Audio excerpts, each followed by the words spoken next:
আমি এখন মাননীয় সংসদ সদস্য মাওলানা দেলোয়ার হোসেন সাইদী সাহেবকে বক্তব্য রাখার জন্য অনুরোধ জানাচ্ছি। নাহমাদুহু ওয়া নুসাল্লি আলা রাসূলিহিল কারীম ওয়া আলা আলিহি ওয়া আসহাবিহি আজমাইন।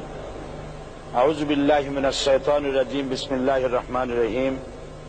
মাননীয় স্পিকার, আপনি এই মহান সংসদের স্পিকার হিসেবে নির্বাচিত হয় আমরা জাতীয় সংসদের পক্ষ থেকে আপনাকে অন্তরের অন্তঃস্থল থেকে মোবারকবাদ জানাচ্ছি।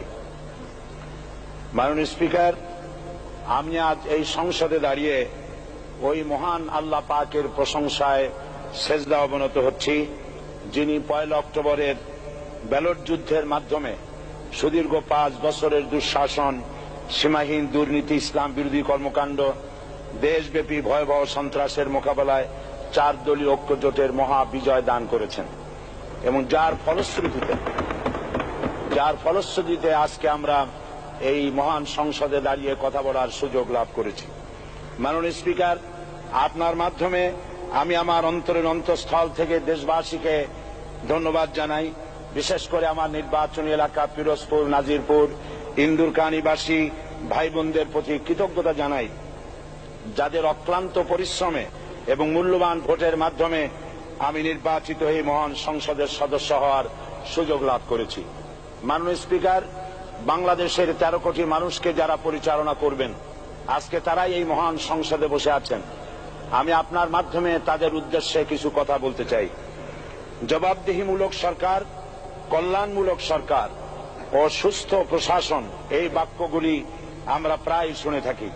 এই বাক্যগুলির অর্থ সরকার স্বৈরাচার নয়, বরং জনগণের কল্যাণে জনগণ নিকট দায়বদ্ধ সরকার, যা আব্রাহাম লিঙ্কনের ভাষায় by the people, for the people, of the people. বর্তমান পৃথিবীতে মূলত গণতান্ত্রিক দেশে এখন সরকারকেই বিবেচনা করা হয়।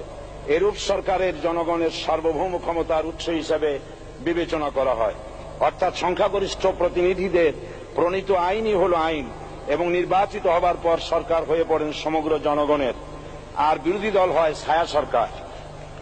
মাননীয় স্পিকার, সরকারকে সঠিক পথে পরিচালনার জন্য বিরোধী দলকে অপরিহার্য বিবেচনা করা হয়।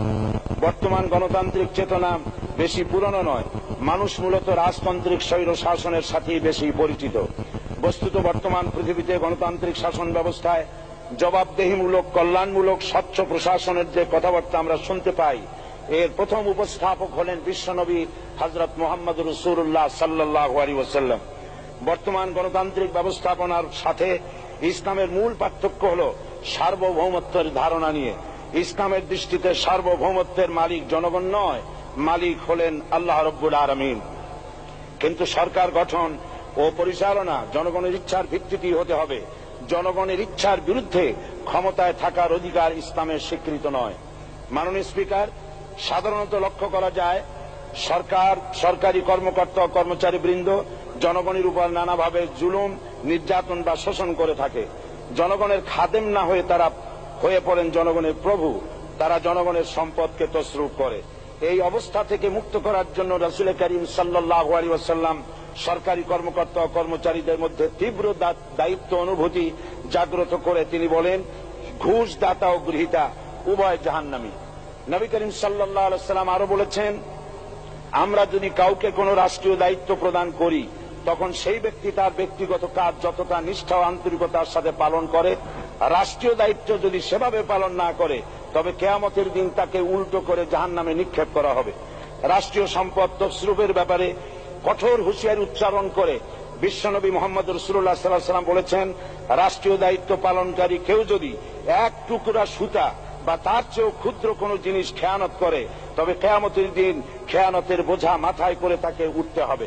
মাননীয় স্পিকার, আল্লাহ রসুল যে সরকার ব্যবস্থা প্রতিষ্ঠা করেছিলেন, তা সত্যিকার অর্থে ছিল জনকল্যাণমূলক সরকার। তার সরকারে দায়িত্ব পালনকারী ব্যক্তিবর্গের মধ্যে চরম দায়িত্ব অনুভূতি জাগ্রত করে দেওয়া হয়েছিল। এটা সম্ভব হয়েছিল কেবলমাত্র আখিরাতের তীব্র বিশ্বাস ও মহান আল্লাহর দরবারে জবাবদিহিতার অনুভূতির মাধ্যমে। মানুষের নিকট জবাবদিহিতা পাশ কাটিয়ে যাওয়া যায়, কিন্তু আল্লাহর নিকট জবাবদিহিতা পাশ কাটানোর কোনো সুযোগ নেই। মাননীয় স্পিকার, নবী করিম সাল্লাল্লাহু আলাইহি সাল্লামের সরকার ব্যবস্থাপনায় সবাই যেমন আইনের দৃষ্টিতে সমান অধিকার ভোগ করেছে, ঠিক তেমনি ভাবে রাষ্ট্রের নাগরিক হিসাবে সবারই মৌলিক চাহিদাসমূহ পূরণ হয়েছে। ঋণগ্রস্ত এতিম অসহায় জনগণ রাষ্ট্রীয় তহবিল থেকে সহযোগিতা লাভ করেছে।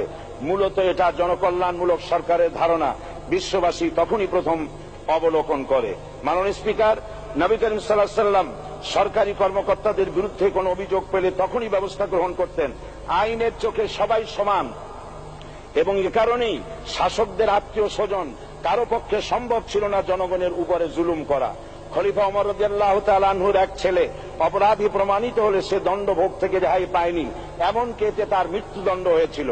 আবার খলিফা নিজেকে আইনের ঊর্ধ্বে মনে করতেন না, তাই বর্ম চুরির ঘটনা আলী রাদিয়াল্লাহু তাআলা আনহু কাজীর দরবারে সাধারণ ফরিয়াদির মতো উপস্থিত হন। নিজের ছেলে ও চাকরের সাক্ষী যথেষ্ট না হয় কাজী খলিফার বিপক্ষে রায় দেন। এখানে বিচার বিভাগ ছিল সম্পূর্ণ স্বাধীন এবং শাসন বিভাগের নিকট তার কোনো দায়বদ্ধতা ছিল না।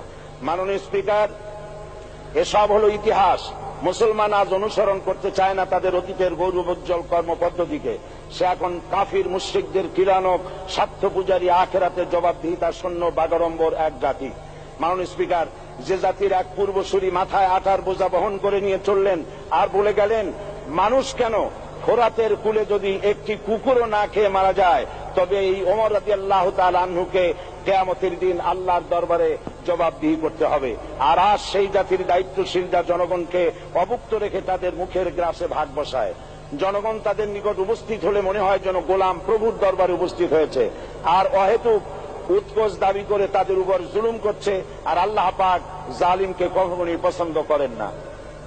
মাননীয় স্পিকার, আমি দৃঢ়ভাবে আশা করি এই অবস্থা কাটিয়ে উঠিয়ে আমরা রাসূল করিম সাল্লাল্লাহু আলাইহি সাল্লাম কর্তৃক প্রদর্শিত রাষ্ট্র ব্যবস্থার অনুসরণ করে একটি সুখী সমৃদ্ধশালী আধুনিক ইসলামী রাষ্ট্র পরিণত করে বাংলার প্রিয় জন্মভূমি বাংলাদেশকে আজ গোটা বিশ্বব্যাপী শোষণ, নির্যাতন, হানাহানি, অশান্তির মধ্যে, তাই আজ পৃথিবীর অধীর আগ্রহে অপেক্ষা করছে ইসলামের আলোকে এমন এক রাষ্ট্র ব্যবস্থার যেখানে দায়িত্বশীলরা আল্লাহ তাআলার কাছে জবাবদিহিতার পাশাপাশি জনগণ নিকটও জবাবদিহি করতে বাধ্য হবে। মাননীয় স্পিকার, অনেক ত্যাগ ও তিতিক্ষার রক্তের বিনিময়ে গড়ে উঠেছে আমাদের গণতান্ত্রিক প্রতিষ্ঠান এই জাতীয় সংসদ। এই সংসদের সম্মান রক্ষা করার দায়িত্ব আমাদের সবার। গণতান্ত্রিক চর্চা, গণতন্ত্র প্রতিষ্ঠার স্বার্থে আমি আজ প্রধান বিরোধী দল আওয়ামী লীগকে সকল হিংসা, বিদ্বেষ ও পরাজয়ের গ্লানি ভুলে গিয়ে সংসদে যোগদানের উদাত্ত আহ্বান জানাচ্ছি। পরিশেষে আমি আপনার মতো সর্বজন শ্রদ্ধ একজন মার্জিত ও সুশিক্ষিত ব্যক্তিকে এই মহান সংসদের স্পিকার হিসাবে লাভ করে আমরা আনন্দিত হয়েছি। আমাদের সংবিধানের সংরক্ষণ, সমর্থন ও নিরাপত্তা বিধান এবং আপনার অভিভাবক সুলভ নিরপেক্ষ আচরণ ও সংসদকে ধন্য করবে বলে আমরা বিশ্বাস করি। আপনাকে ধন্যবাদ। আসসালামু আলাইকুম ওয়া রাহমাতুল্লাহ। মাননীয় সদস্য মাওলানা দেলোয়ার হোসেন সাঈদী সাহেবকে আপনার তথ্যপূর্ণ ইসলামিক মূল্যবোধ সহ মূল্যবান বক্তব্যের জন্য ধন্যবাদ।